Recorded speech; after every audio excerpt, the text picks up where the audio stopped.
Pretty Girl Club. So I want to talk about the different experiences that the Exoticals have had versus pretty, unambiguous, dark-skinned black women. So I noticed that there are a lot of women of different races and phenotypes who relate to my channel based on pretty privilege, which is fine. But I realized that I never made a video discussing exactly what it is that makes the exotical space necessary and what makes the exotical experience different.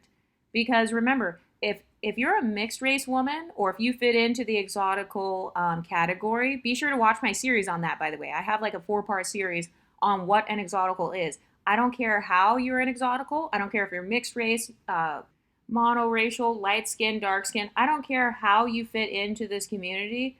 But what I do care about is making sure that the world knows exactly what our experiences are and what experiences are exclusive to only the women who fit in the exotical category. So these would be areas where unambiguous, mono, dark skin, pretty privileged black women cannot relate. Step 1 is being pedestalized in the black community. Okay, so there's a difference because if somebody is a pretty privileged black woman, a lot of times they may be addressed as you're a beautiful Nubian queen or that's a pretty black girl right there. But for a lot of pretty privileged exoticals, we get a different experience because there's a layer of pretty privilege, but there's also a pedestalization that we receive because of our proximity to non-blackness. And I'm talking about just based on our appearance. So people have been telling us from the time we were children, oh, your hair looks different. Oh my God, your hair is so long and silky. Or, oh my God, your skin color looks different. Oh, look at her eyes. She's the girl with the light eyes. She's the girl with the freckles. Oh, her nose looks different than all of her siblings. Or her nose and lips, her facial features stand out. So we have been othered and exotified by people in the unambiguous community since we were children. So a lot of us can relate to growing up or being in elementary school and having grown adults, black women and men, coming up to us and saying things like, oh my God, how did you get her hair like that? Or, wow, her skin came out so light. Or people will say things to us like, that's not your mom, that's not your dad. So we have this experience of being pedestalized, but the pedestalization is different. So I find it funny how unambiguous people, they can say, hey, you guys are only pedestalized because your proximity to whiteness, but then we can't say that about ourselves. It's like, no, this is the exotical community, so we get to talk about our own identities. We are now the authority on the internet when it comes to discussing our experiences. And this channel specifically is for exoticals who identify as pretty privileged. So if you're a mixed race woman, if you're a light-skinned black woman and you identify as ugly or mid or below average, you are going to be deeply offended by this channel. This channel is not for you. It will make your insecurities worse because my core audience was never supposed to be women who identify as unattractive. So that's why you had women like the one in the last video where she's a light-skinned black woman and she's like talking crap about the exotical space. Well, it's because she doesn't identify as being pretty. She identifies as being mid or kind of average, and her life experiences reflect that. This channel is not catered towards average women. This channel is catered towards exoticals who identify as pretty, beautiful, or gorgeous. And this is a safe space. So for once in our lives, we actually have a place where we can come where nobody's going to accuse us of like, oh, you must be lying. You're not as cute as you think you are. No, it's important for us to have a safe space because we don't have these safe spaces in the black community. That's another difference between, like, say, a pretty privileged, unambiguous black woman. She has a safe space amongst black women because she is one of them. She can walk into a room full of black people and blend right in. Her phenotype blends in. Maybe she will experience more sisterhood with her fellow black women because maybe they aspire to look like her. Think of like a Lupita Nyong'o. If Lupita Nyong'o walked into a room full of unambiguous black women, she would most likely be embraced. Probably more so than like somebody who has maybe a Beyonce phenotype. She might experience multiple layers of reactions to her phenotype. So that's the difference. Unambiguous black women tend to have an easier time blending in with other unambiguous black women. So it's a form of black privilege. Whereas exoticals, we experience a form of mixed race privilege, and that includes monoracial exoticals because people are mistaking you for being mixed race. They're assuming that you're mixed race. If you have some sort of Ethiopian background or like let's say you're from the Horn of Africa, people are stereotyping you as being multiracial. They're stereotyping you as like an Arab person or something. So that's actually a form of like a mixed race privilege, or kind of like this racially ambiguous privilege. If you're a light-skinned monoracial black woman, your skin tone in and of itself is causing you to have ambiguity. So yes, I do believe in the concept of like an ambiguous skin tone. So for example, let's say you have kind of like this tan skin tone, or kind of like this light brown skin tone. Anywhere on the light skinned spectrum, you absolutely can blend in with the majority of the world, just in terms of your skin. You go to Asia, you can blend in with people from the Philippines. You can blend in with people from Hawaii. You can blend in with people from India. Your actual skin complexion, even though you're monoracial, your complexion is relatable to non-black people. And that leads me to my next point. This is a difference that pretty unambiguous black women do not experience, which is fitting in easier with non-black people due to our proximity to those people. So it doesn't have to just be with white people. So for example, let's say you're a dark-skinned woman that has keen features. Maybe you're from like the Horn of Africa or something. So maybe you kind of have straight hair. Maybe you're like, I don't know, Eritrean or something.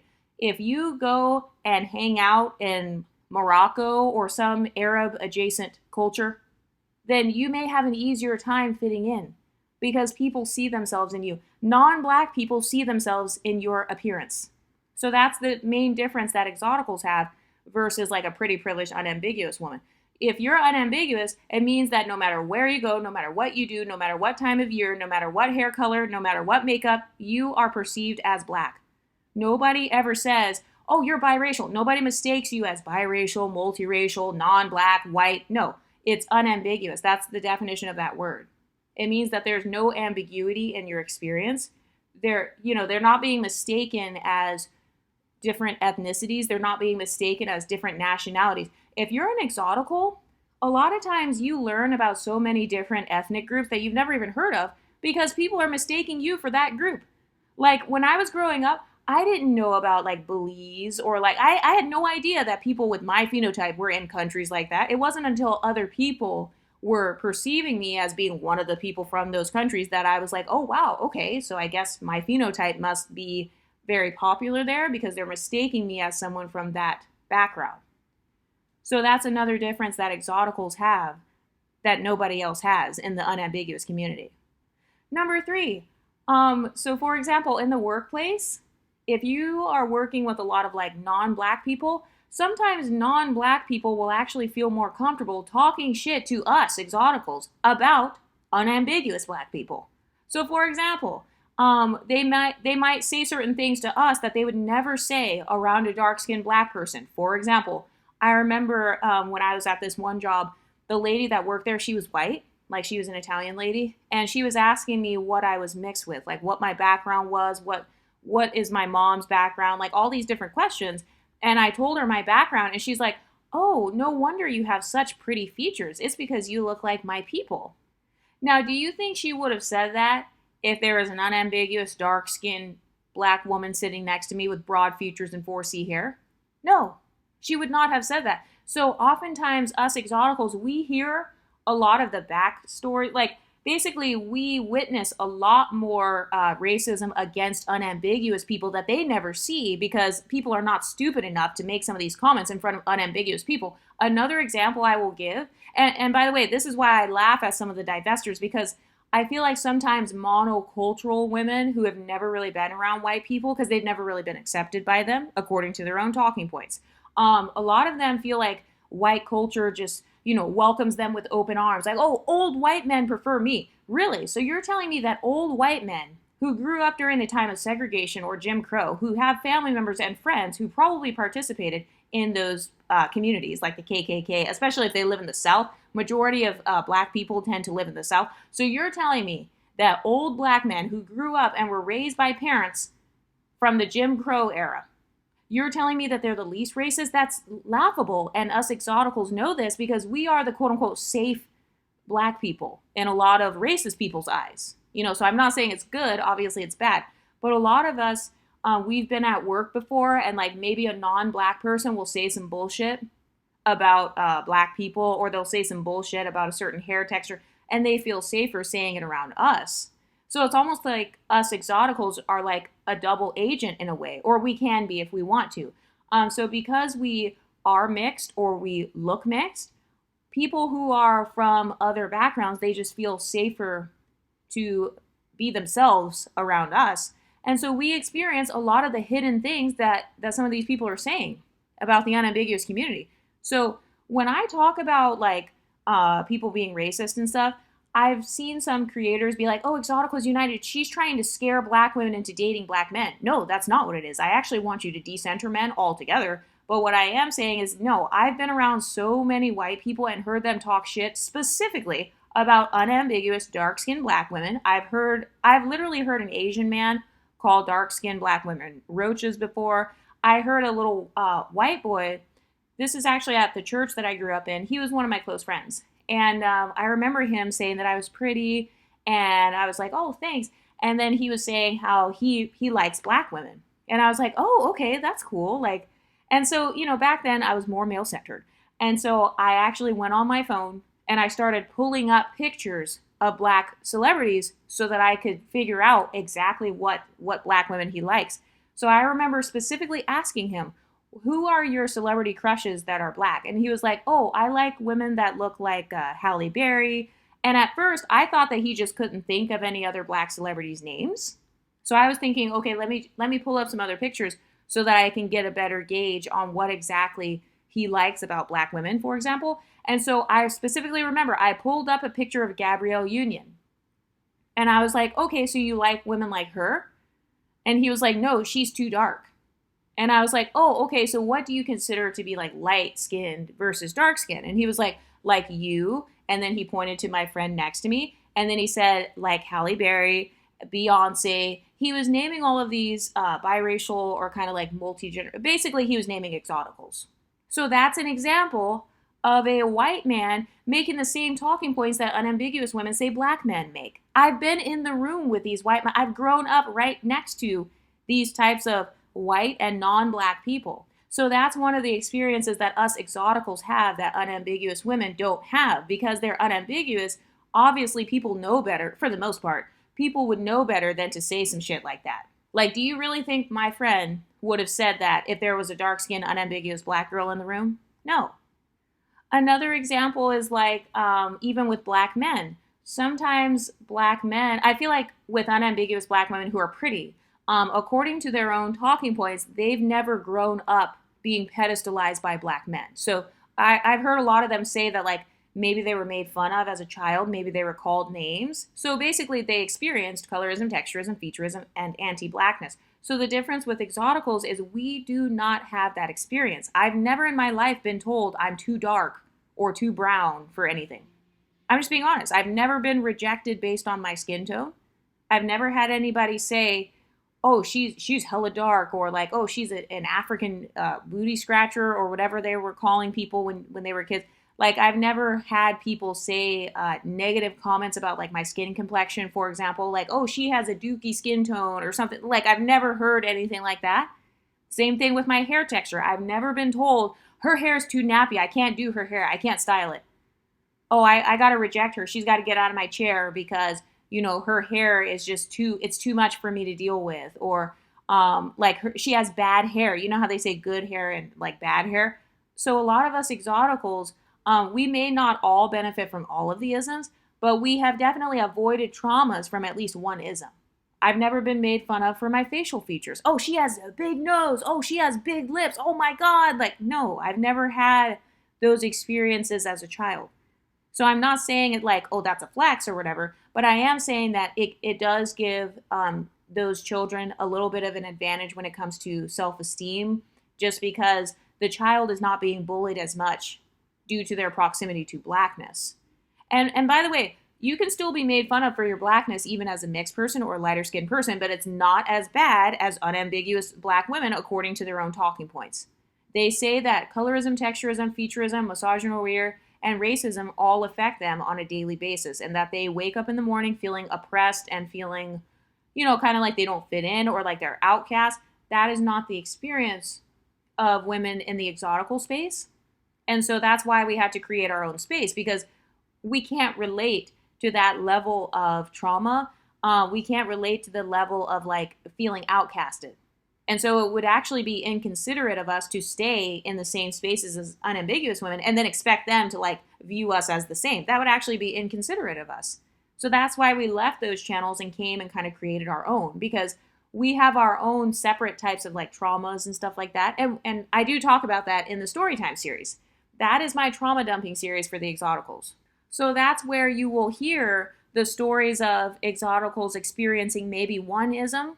Maybe we've experienced 2 isms, but we've never experienced 3, 4, 5, 6 isms, all based on our actual phenotype. We've never experienced that all at once.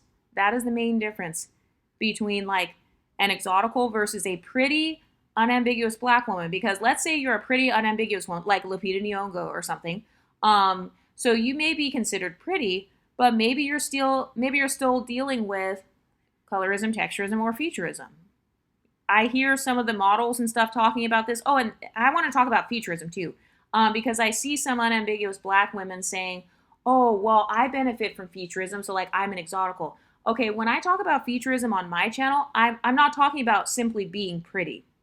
So you can be pretty and unambiguous. Like, that's not what I'm talking about. I'm talking about the women whose actual facial features are associated with non-blackness to the point where people are mistaking them as mixed race. So if you're saying, I benefit from featureism and I'm an unambiguous woman, so I'm an exotical, well, no, you wouldn't be an exotical. You're probably a pretty privileged unambiguous woman, and that's fine, but that's different. Okay, that's different from like, for example, an Ethiopian dark-skinned woman who has a straight nose and like hella thin lips and like a tiny face, and maybe she has teeny tiny slanted eyes, and let's say she also has green eyes or something. That's different than being an exotical, because remember, an exotical is essentially being mixed or quote unquote looking mixed. And usually when people say you look mixed, what they mean is you benefit from an ism. That's what it is. They'll never admit it, but that's really what people mean when they say you look mixed. They're saying you benefit from at least one ism. So if you're dark skinned and people are saying you look mixed, that means you're benefiting from either texturism or featureism. Usually it's both. So if you're saying, oh, well, I get called pretty, or, you know, I've never been called names or whatever, that's different than what we talk about here on this channel.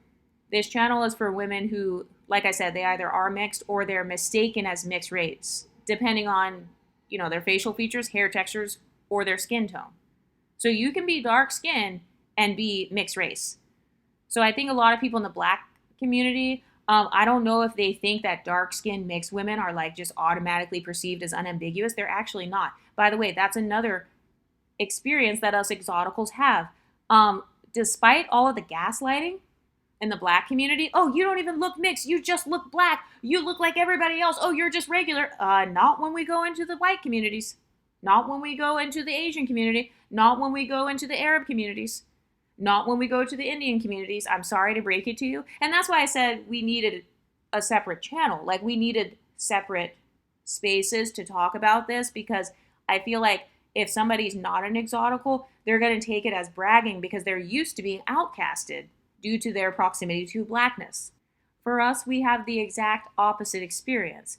We are included due to our proximity to whiteness or to the Asian aesthetic or to the Arab community. So there's a little bit more inclusion that we have. And by the way, I'm not saying that we can't experience the isms, but again, we have a mix of both. And we don't have this experience of constantly feeling like our actual phenotype looks super far off from all the other communities on Earth. That's not the case for exoticals, because there's something about our phenotypes that brings ambiguity. There's something about us that looks ambiguous. So much so to the point where it has prevented us from experiencing either colorism, texturism, or featureism. If you cannot name instances of experiencing colorism, texturism, or featureism, it's because you're benefiting from it. That's why. That's why. If you're not getting made fun of for being too dark, or you're not being told like, oh, you're not light enough, well, it's because you're light skinned. That's why. It's because you're undeniably light skinned. You're actually benefiting from colorism. You're not suffering from that ism. So that's why you don't have memories of people constantly holding that against you. Another thing that exoticals get told by non-black people is, you look like my cousin, sister, brother, XYZ family member. Okay? There is no way in hell that you can convince me as an unambiguous, dark-skinned black person that a white person has walked up to you and said, hey, you look just like my first cousin. But us Exoticals, we actually have had people say that. Hey, you're the same color as my cousin. Like maybe you're a light-skinned monoracial woman, and maybe you come across like a Dominican woman or something, and she's like, hey, your skin color is the same as my sister. Your skin color is the same as my mom. You look just like my dad.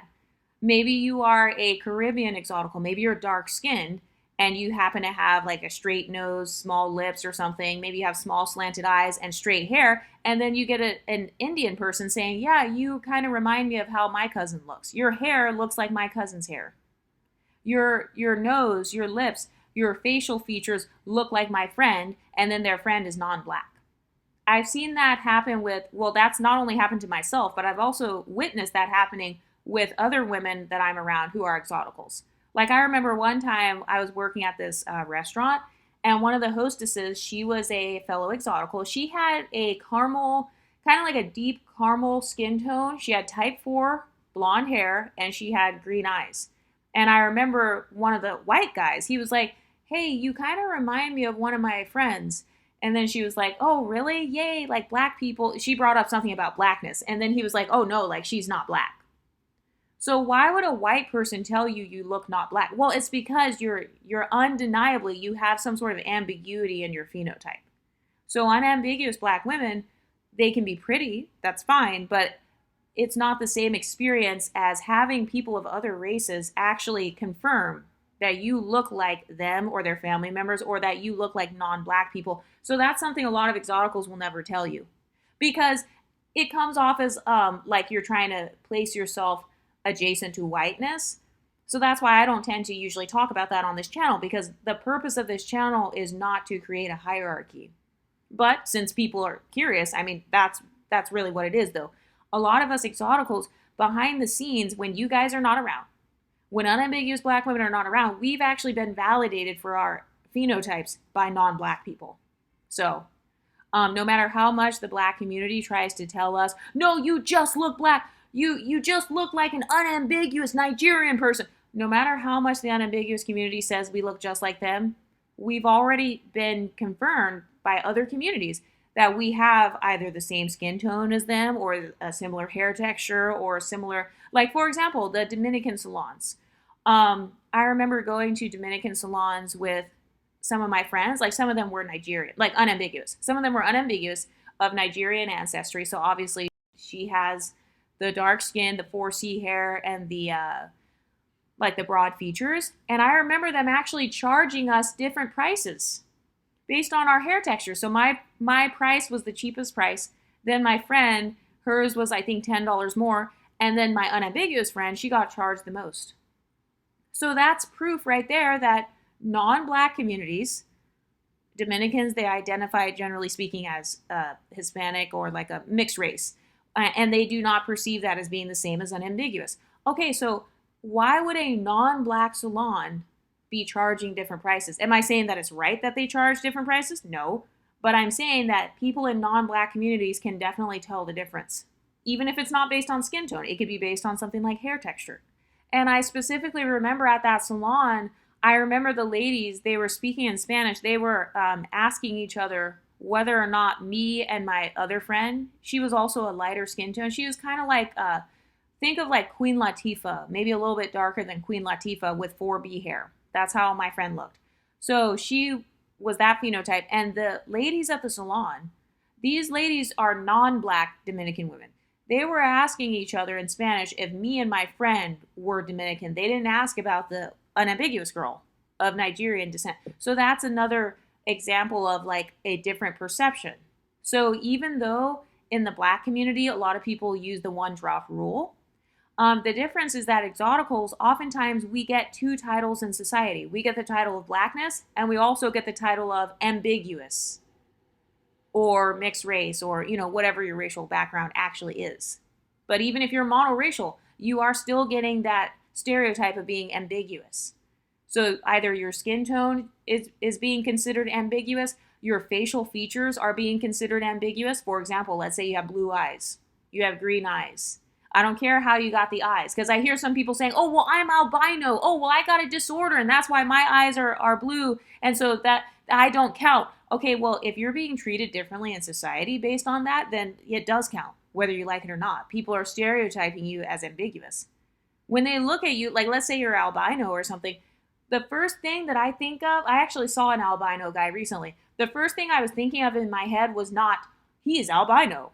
Because I'm not super familiar with a lot of like albinos. So the first thing I was thinking was, oh, he's just ambiguous. He's like mixed or something, or, he's like black and white, and maybe he's like majority white or something, and like 1/4 black. And so maybe he's just like super pale with the blue eyes and like the blonde hair. And so that's one of the main differences that we experience as exoticals. Another thing too, even if you consider yourself to be a black passing mixed woman. So let's say you're mixed and you are dark skinned and maybe your hair is type 4 or something.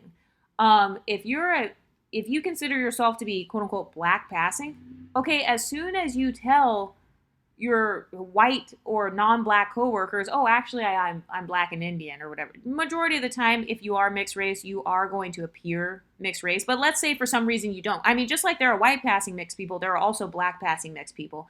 Ryan Destiny is a good example of this, even though Ryan Destiny actually does have a looser hair texture. A lot of people don't know that. But let's pretend that like Ryan Destiny is at a job and there are all white people at the job. If Ryan Destiny were to say, oh yeah, I'm a quarter Irish, and then, I don't know, maybe she has pictures of her family members at her desk or something, like she has her white grandma, her white Irish grandma, maybe she has her with her mom, and then she's like, oh yeah, that's my mom. Oftentimes, even if you're black passing or white passing, when a non-black person sees your parent, so you could pass as white or black, you could be a monoracial passing mixed person, but if a non-black person sees your parent, they're immediately going to be like, wait, your parent looks just like me, or oh my God, your mom looks like my people, like what? So they're going to instantly ask questions. They may not ask it in that tone, but they may be like, oh wow, like you're relatable, basically. So there's a relatability factor that we have with non-black people when it comes to our phenotype and our actual phenotype of our parents and grandparents. So if you're an exotical, either you or your immediate family members look just like Filipino people, white people, Asian people, Indian people. So that's another difference that the exoticals have that a pretty privileged, unambiguous woman does not have. Because let's say you're at a job, you look like Ryan Destiny, you have a picture of your mom, and let's say there are a lot of people at the job that look like your mom. And let's say those people are actually racist. Well, now your mom looks like them. So there is going to be kind of there is going to become a conversation, basically. And that's another thing, too. That's another difference. With exoticals, our phenotype is a topic of conversation. The way that we look, our skin tones, eye colors, whatever. It's a topic of conversation. And also our racial background is a topic of conversation. Even if you're monoracial, people are still questioning like, oh, are you mixed? Especially non-black people who don't really know. They're going to be like, wait, are you mixed race? So that's another thing. If you're unambiguous, the definition of unambiguous means there is no question. So you haven't grown up with people questioning your identity. There's a reason why people stereotype us as having an identity crisis. Well, it's because we have multifaceted identities. That's why. So when we go to the black community, we're considered, I don't know, black maybe. If they are one-droppers, we're considered black. If we go to the Hispanic community, we're considered Afro-Latina or whatever. So we have a different perception depending on the audience that is perceiving us. Whereas unambiguous women, everybody perceives them the same way. Okay? So they're perceiving, like Whoopi Goldberg. She's not going to walk into a room full of like Asian people and then they're like, oh, she's half Asian. They're not going to do that. They perceive her the same everywhere she goes. So the advantage, part of black privilege, or what I would call unambiguous privilege, whether you're unambiguously black or unambiguously something else, a part of that privilege is you're not going to really have the identity crisis in terms of your phenotype. So you have a solidified identity. That's a privilege, having a solidified identity within your group. Okay, and then the privilege of being an exotical is that you have a multifaceted identity. So that means you get to flow in and out of blackness if you want to. Sometimes I call it a fluid identity, because depending on who you're around, they may perceive you differently. Like, let's take Beyonce, for example. Beyonce is perceived as black by some people. She's perceived as mulatto or mixed race by others. She's perceived as Creole by some. She's perceived as quote unquote light-skinned black by others.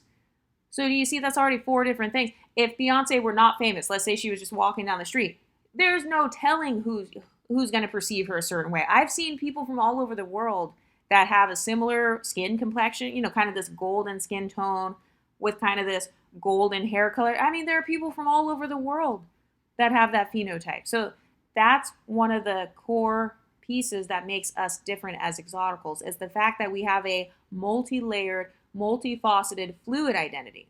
So just like how others have that solid, stable, steady identity of blackness based on their phenotype, there's no denying that they're dark skinned, you know, they got the afro, they've got all the core markers of blackness. So that's their advantage, is they have this stable, rock steady identity. Hey, I'm black, I look black, and I know it. And no matter where I go, I'm always going to be just black, and that's it, period. Okay, so that's one type of identity. Our identity is different. It's very fluid.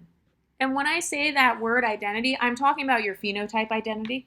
So not necessarily racial identity, because remember, some of us exoticals are monoracial and some of us are multiracial. But in terms of phenotype, we do have a fluid phenotype identity. So if you're a pretty privileged, unambiguous woman, that does not mean that you have a fluid identity. Even if you're trying to say, oh, I benefit from featureism. Okay, but if the features, if they're not different enough to where people are perceiving you as like biracial, multiracial, or like completely non-black, then that's not what I'm talking about.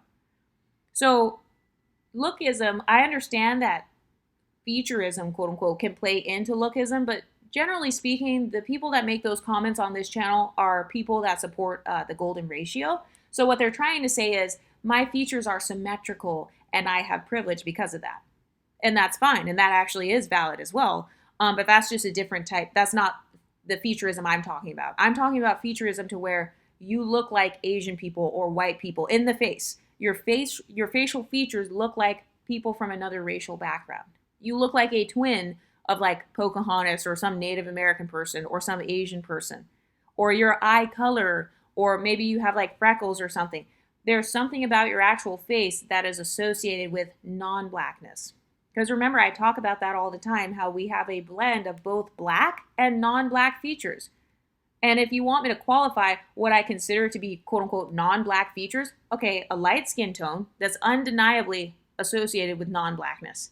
So if you're being called light skin, I don't care if you're monoracial or multiracial, your skin tone in and of itself is considered ambiguous.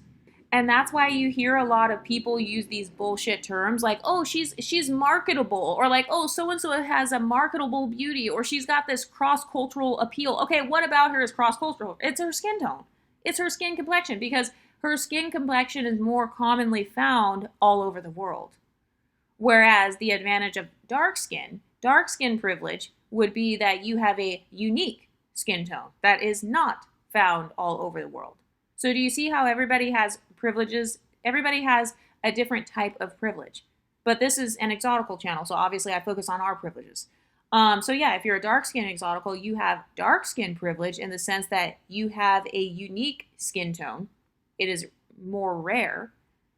And if I'm not mistaken, I believe that more mixed race people are being born as opposed to unambiguous dark-skinned black people. So your skin tones are going to become more and more rare over time. It's kind of like people who have that ginger phenotype. You know how that's like one of the rarest hair colors in the world. So if you're dark-skinned, if you have like this chocolatey skin tone, you have an ebony skin tone, the privilege of that would be it's rare. But if you have something that is a very commonly found skin complexion, that is ambiguity. Ambiguity means that I commonly see this feature all over the world, in all different nationalities, all different ethnicities. So that's why people are mistaking you for something that you're not, even if you're a monoracial light-skinned black woman. That's also why when a lot of light-skinned monoracial women change their hair or their makeup or something, they get perceived differently every single time. Well, it's because their skin tone was ambiguous. Their skin tone did not anchor their racial identity, because you're not dark-skinned.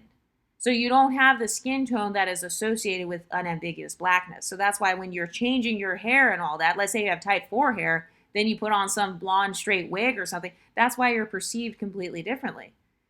your skin tone was not the marker of your blackness. Maybe your hair was. So when you don't show it, then you're no longer perceived as black. You're being perceived as like a mixed race person or some sort of, I don't know, mixed race people, you could be from anywhere. I mean, a lot of Hispanics are mixed race. A lot of Creole people are multi-generationally mixed. Like there are so many different ethnic groups that people kind of stereotype as being mixed. So that's why you see people in our community saying, hey, I changed my hair, and then somebody started speaking Spanish to me or something. Well, it's because your skin tone and facial features already had an aesthetic that was matching with Spanish people. And your hair was giving you the blackness. It was giving you the stereotype of blackness. And by the way, if you want me to qualify what I believe people stereotype as blackness, it's type 4, any hair type that doesn't benefit from like a texturism.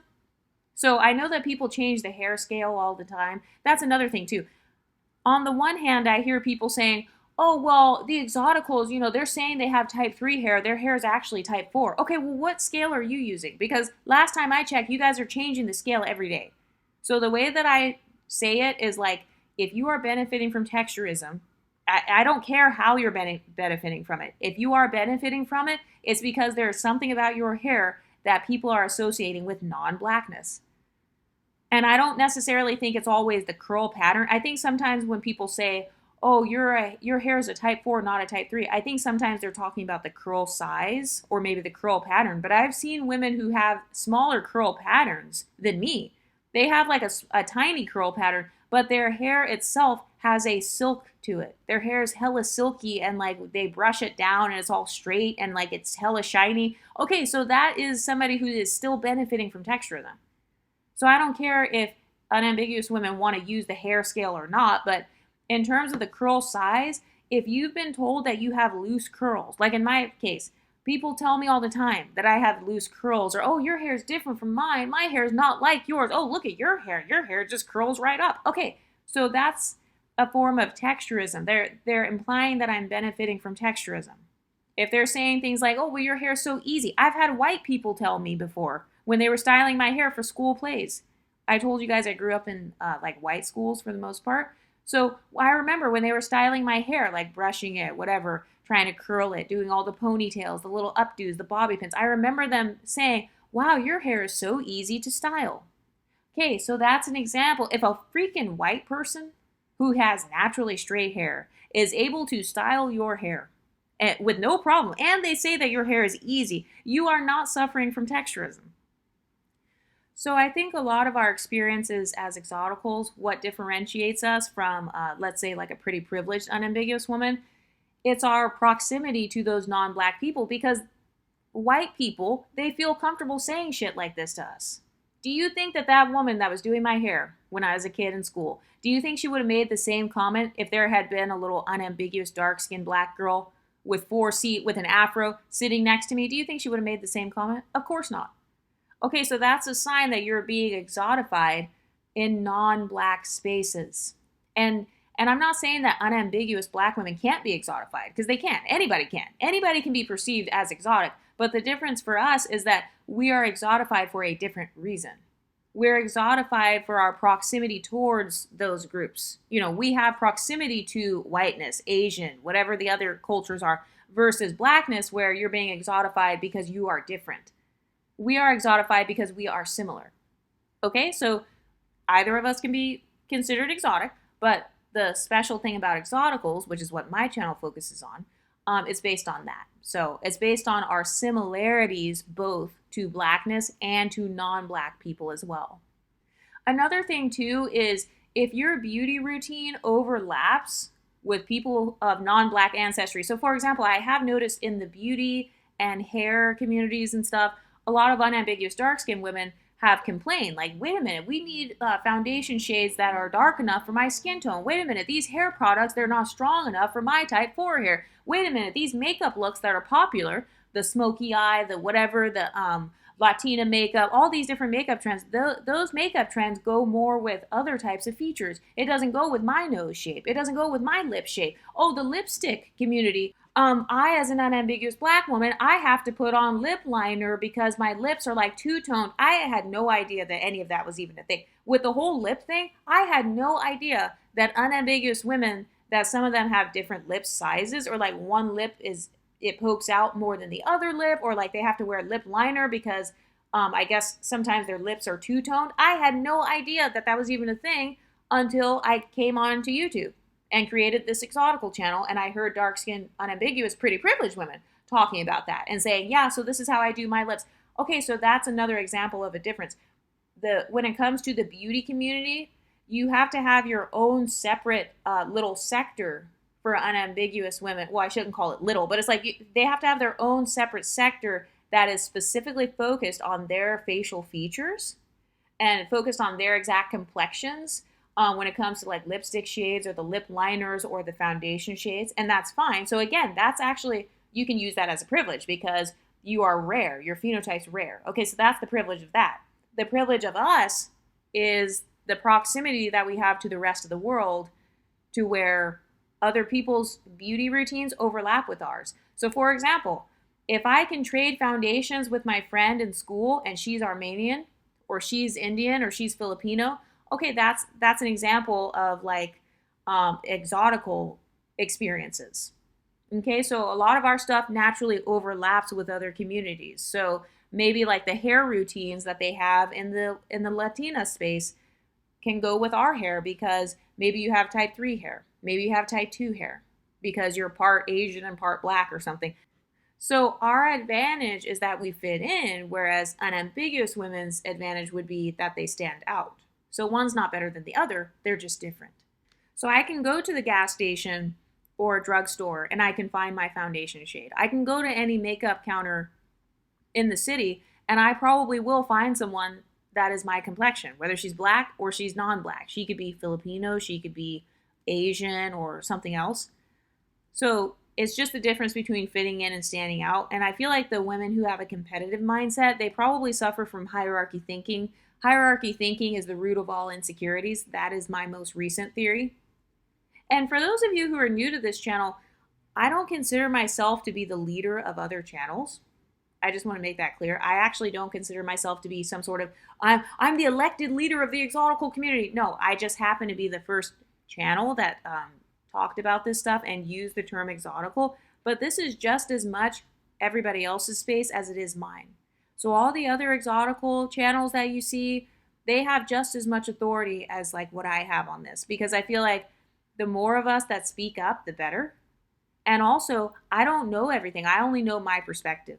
I'm limited based on where I'm from, the country I live in, the time and place that I was born. So all of us have like different experiences. And that's one of the things I like about the Exoticals.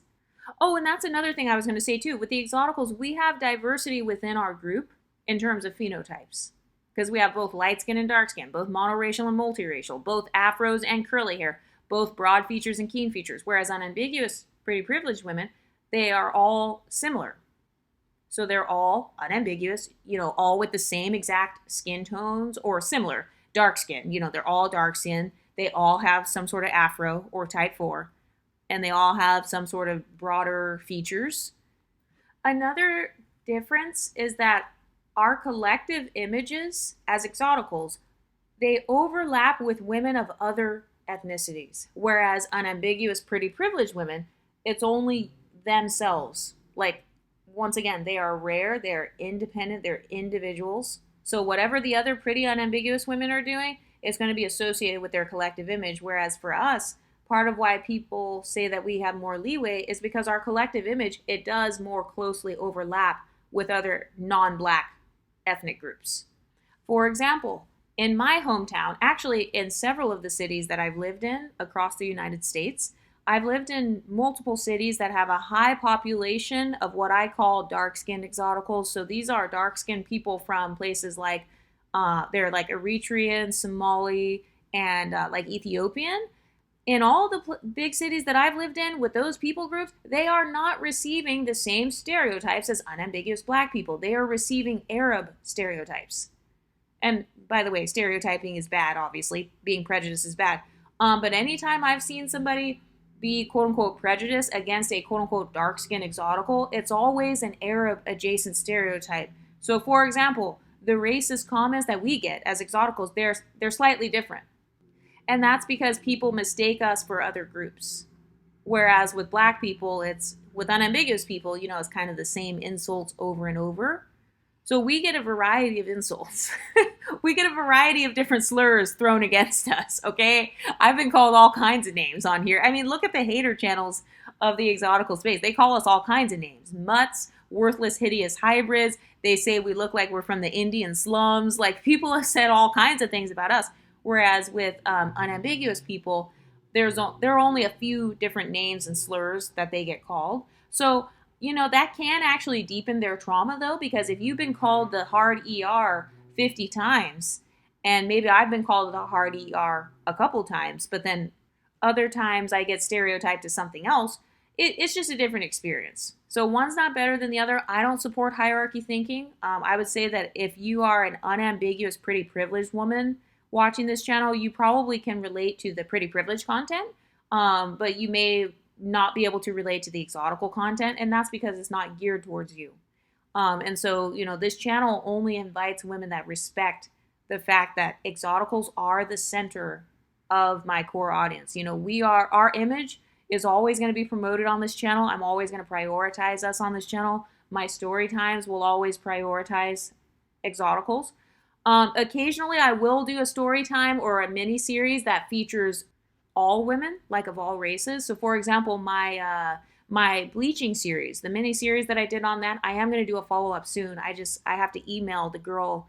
I haven't had a chance to email her. By the way, as a matter of fact, if you are somebody that has bleached yourself, if you have changed yourself, if you got some sort of surgery, maybe you're an unambiguous black woman, or maybe you're a white woman or something, and you changed yourself and now you are exotified and your phenotype matches ours, I do want to hear your story. You can email me at exoticalsunited@gmail. Another difference between exoticals versus pretty unambiguous women, we get fetishized for more than one reason. Okay, so a lot of times pretty privileged black women, if they are being fetishized, it's for one reason. It's due to their blackness or something associated with their blackness. But for us, since we are associated with both blackness and non-blackness, we have two reasons that we're getting fetishized. It's either for our proximity to blackness or our proximity to non-blackness. So we're getting fetishized by more than one group. I have not heard unambiguous black women talk about how they've grown up being pedestalized by black men or fetishized by black men. That is not the overarching theme that we see in black women's collective image. But here in the exotical space, you've seen us talk about being fetishized by black men, being fetishized by non-black men. So it's a multifaceted experience that we have. So that goes back to our fluidity. So because we have a fluid identity, we also have a fluid experience. We have a multi-layered experience. It's not the monolithic experience that you see in monoracial, monocultural communities. Oftentimes, we are also stereotyped as being multicultural, even if we're not. You could be a monocultural, light-skinned black woman from the dead center of Detroit in the African American community, and you could go out somewhere and still be stereotyped as being multicultural, even when you're not. So I think that that's another stereotype that we get that pretty privileged, unambiguous women do not get. I've never heard them talk about how, I got stereotyped as being multicultural. No. But I have heard light-skinned monoracial women, for example, say, people just walk up to me and talk Spanish and they assume, so they're assuming that you're multicultural based on your phenotype. So that's proof that in our society, there are groups of people, aka the exoticals, we get stereotyped as being multicultural. Not just multiracial. Multicultural, meaning people stereotype us as having grown up around different phenotypes. Because we look like we are a mixture of different phenotypes. Whether we're light skin, dark skin, doesn't matter. Another experience that we've had as exoticals that differentiates us from pretty privileged unambiguous women is we have been consistently seen in the media. So I've never experienced growing up not seeing my image in the media or feeling erased or like overlooked or invisible. We do not have that trauma when it comes to being in the media. A lot of times our beauty, like our phenotype in general, is seen. It's very visible, whether you're light-skinned or dark-skinned. Because if you're a dark-skinned exotical, your phenotype, it's the standard of beauty in the dark-skinned community. So you're still seeing your image, like Ryan Destiny, or like people who can tan a bit darker, like Chili from TLC, or like Tatiana Ali. So our phenotype, we never grew up feeling like our entire phenotype was erased. Number 10, we are perceived as less threatening. I talked about this a little bit in the beginning. So when it comes to people who are like racist, or maybe they're threatened by unambiguous blackness, if you have ambiguous blackness, meaning it looks like diluted blackness, it looks like maybe you're part black but not full black, we have a different experience. So we're not perceived as being as quote unquote threatening. So we're not receiving the brunt of the negative black stereotypes. So it's almost as if we have all the benefits that come with blackness, like the nice bodies or the nice, whatever the positive stereotypes of blackness are. But then we don't receive as much of the negative stereotypes of blackness because we're not unambiguous. So we have a multifaceted experience. So yeah, maybe sometimes we get stereotyped as having an attitude, for example, but it's not our everyday experience. It's not. And so we don't have as much of a need to code switch, if that makes sense. I notice some women are calling it code switching. I don't consider myself to be a code switcher because I don't know, I never felt like I had to. I never felt like I was outcasted. That's another thing. We don't have as much outcast trauma. So, okay, even though one of the privileges of being a pretty privileged, unambiguous black woman is being rare and being like, you're not seen very often, that can be used as a privilege. But then obviously there's a downside. There's a dark side to every privilege. I talk about this all the time. So the dark side to that is feeling outcasted. So for us, we feel outcasted when it comes to blackness sometimes. So we get thrown in and out of blackness, we get thrown in and out of whiteness, or in and out of the Asian community or whatever. And so that's why we have our own online space now. So you're not going to be thrown in and out of this space because, this is your safe space. And you can create your own channel too to talk about your own specific phenotype and your own specific background. Another difference between unambiguous women and us is that unambiguous women, they don't feel not black enough when it comes to their phenotype. They are the most black. So there's no such thing as, I don't feel black enough. Do you think Whoopi Goldberg looks in the mirror and ever says, I don't look black enough right now? No. Because if you're unambiguous, you look undeniably black at all times. Doesn't matter the season of the year or what kind of hairstyle you put on. Your blackness doesn't get erased because you put on a wig. If you put on a wig and your blackness is erased, it's because you didn't have that much blackness to begin with in your phenotype. So with pretty privileged, unambiguous women, they may feel more rooted in black culture. They may feel more rooted in their identities, but at the same time, they're more exposed to the harshest forms of anti-blackness. Whereas for us, we are exposed to the harshest forms of anti-mixed race rhetoric. So being called mutts and stuff like that. Unambiguous women, they're not called mutts. They don't get called half-breeds because that's not how they look. And that's not their background. So they're exposed to more anti-blackness, whereas for us, whether you're monoracial or a multiracial exotical, we get exposed to more anti-mixed race rhetoric. With people saying like, your dad must have hated himself. That's why he got with your mom. Or even people saying things like, you must be adopted because, your mom, you don't look like your mom or you don't look like your dad. We just experience a different type of insult. Another thing I want to point out too is that for exoticals, the insults that we face, they're not always connected to things like slavery.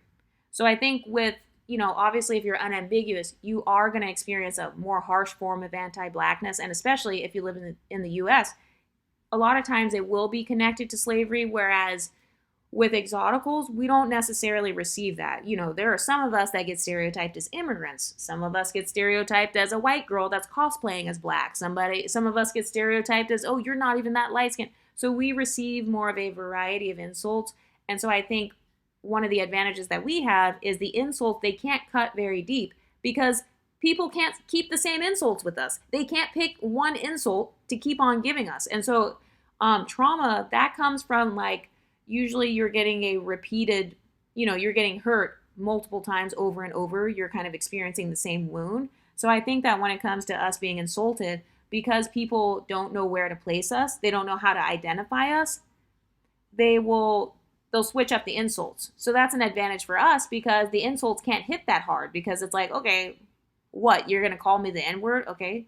So maybe I've been called the N-word a couple times. That's different than an unambiguous person in that same environment. Maybe they get called the N-word hundreds of times every day. Or maybe they had to sue the school or something because they got called the N-word, or somebody had to get fired, or they got into a bunch of fights being called the N-word. So it's a different level of trauma. I definitely think the insults we face, it's not as bad in terms of anti-blackness. It's not as bad because, like, I know with me, I've had people say, even on YouTube, they'll be like, Exoticals United. They think they know who I am. So they'll be like, oh, she looks like a white woman with a wig on. So it's like, okay, 1 minute they'll say I must be a white woman with a wig on. Then the next minute I'm an unambiguous dark-skinned black woman that's a bleacher. So it's very hard for people to insult us when it comes to our identity because they don't know where to place us. It's like they don't know whether to place us in blackness, whether we are in non-blackness. Like, I've been called a mutt, I've been called an immigrant, I've been called illegal, I've been called a tether or an alien. So it's like, okay, you got to pick an insult. But I feel like with unambiguous people, I've noticed they do have a pattern where all of them are kind of naming the same 5 to 10 insults that they keep being told over and over and over. Like, oh, you're masculine. Like, that's one of them that a lot of them mention. According to their own talking points, that's one of their insults. I've never been called masculine.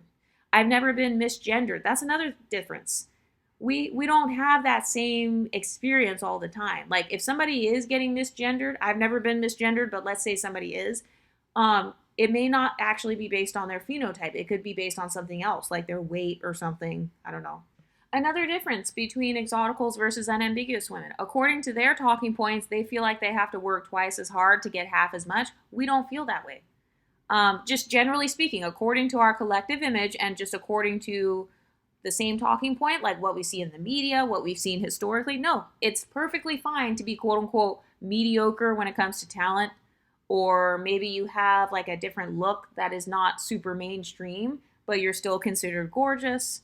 So we have almost more of a leniency within our culture, within our aesthetic. I'm trying to find the words to describe what I'm saying, but it's almost like we can get away with things that the unambiguous community cannot get away with, according to their own talking points. For example, bad wigs, bad makeup, acne scars, bad outfits, not being able to sing, not being able to rap, not being a good actress. So I feel like because our beauty tends to be pedestalized, we don't have to overcompensate in other areas such as wigs, makeup, fashion, skincare. We don't have to overcompensate in those areas, like how unambiguous women have talked about. So if you look at our collective image, like if you look at the collective image of exoticals, there's a lot more slack. There's a lot more diversity within our collective image. We've got the Ice Spices of the world who rap about poop. And then we've got our Beyoncés. You know what I mean? Like, we've got our Tatiana Ali's who kind of stay in their lane. They just go off and get married and whatever. And then we've got our Bernice Burgoses who are more sexy with it, and they don't give a damn what anybody thinks about them sexualizing themselves. So I've noticed that we don't have as much fear of being stereotyped as well. That's another experience. That's something else that I've noticed. A lot of us, we just don't have that in our psyche. We're not as scared of stereotypes because we do not receive the harshest stereotyping. And then according to unambiguous women's talking points, even the pretty privileged ones, if you look at their channels or if you look at some of the celebrities who have talked about it, they have said, oh no, I still felt held back because if I were to compare myself to a pretty privileged exotical, then like it's not the same experience, blah, blah, blah. Go look at like Azalea Banks, for example. She's an example of someone who I believe has pretty privilege. I think she's a pretty privileged, unambiguous, dark-skinned woman. And then she kind of talked about how she felt excluded. So once again, it's that same exact trauma. Do you see how I end up naturally always going back to that talking point of them feeling that exclusionary trauma? So it's like more rejection trauma. So again, one's not better than the other. I'm not trying to like make it like, oh my God, we don't have as much trauma. But I'm just saying that when you listen to this content, we are speaking from a place of privilege. So that's why sometimes you'll see women get offended after a while and then they don't want to like watch any more of our channels, which is fine. I mean, I tell those women not to subscribe. I tell them, do not watch this channel. If you do not identify with these talking points, or if you're not the core audience, or if you get triggered by other women's privileges, don't watch the channel.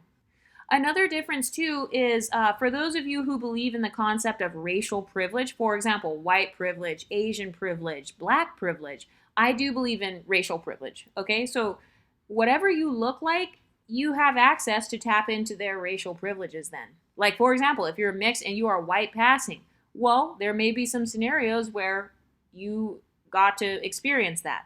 Maybe you put on a certain hairstyle. Maybe you put on a blonde wig one day and then, like, you got away with something, or you felt like you were treated better. So that's an access that we have as exoticals that unambiguous women would not have because they are unambiguous. So this means that regardless of how they do their makeup, they can put on some contacts or something, but they are still undeniably, unambiguously black. And then people can tell. That's another thing too. When you're unambiguous, let's say you put on a blonde wig or whatever, people can tell. They don't mistake it as your natural hair as easily as they would with, say, a white passing mixed woman. So we have the option, if we want to, tap into white privilege, Asian privilege. Oh, but you're not fully white. You don't have to be fully white in order to tap into white privilege. You can be half white. I don't care what you guys call it. Half white privilege, 25% white privilege, half Asian privilege, 25% Korean privilege. I don't care what you guys name it. It's not supposed to be placed on a hierarchy anyway. I'm just trying to point out the differences that we have experienced versus people in other communities. So sometimes, for example, let's say you're half Korean. Let's say you're black and Korean, and you go to a Korean class, and then like you have a friend who's unambiguous and she's in the same class. Maybe if you are wanting to tap into the Korean privilege, you might talk about how, oh, my mom's Korean, she speaks Korean and blah, blah, blah. Okay, so now the half Korean person is receiving a different treatment because the rest of the class, maybe they connect with her more, or maybe they want to invest in her learning more because her actual family members are a part of their community. So that's an example of like a racial privilege. I just thought of that off the top of my head. Another thing is you're more included within your non-black side. And it's hilarious because they'll say, your white side wants nothing to do with you. Okay, if my white side wants nothing to do with me as a multiracial black woman, then what does that say about you as a monoracial, unambiguous black woman? If they want nothing to do with me, then where does that place you on the scale? Wouldn't that mean that they have a visceral hatred for you then? Another difference between exoticals versus like pretty privileged, unambiguous women is we may not have been exposed to as much black culture until later in life. Okay, so that could be a good or a bad thing. But for example, like we didn't grow up with like the edge control. Maybe we didn't grow up getting a lot of hot combs or like watching a lot of black media. I mean, to this day, I told you guys, I didn't know what the Boondocks was. I didn't know the Boondocks was a TV show until I was 20 years old. I never used bobby pins until I was outside of high school. If I would have known about bobby pins, oh my God, do you know how much easier my life would have been if I would have known about bobby pins when I was growing up? But no, like there are some things where it's not that our parents and family members, it's not that they're trying to hide us from black culture, but I think, like, for example, in the case of multiracial people, I think it's just natural, like, you just don't know about it because you just didn't grow up in a monocultural, monoracial household. So if you had, like in Ryan Destiny's case, if she has a white Irish grandma named Gertrude, I don't know her grandma's name, but I know that her grandma is white. So it's like, okay, a lot of black kids, if they're monoracial, maybe they grew up going to their grandma's house in the summertime. Okay, so think about Ryan Destiny's experience then.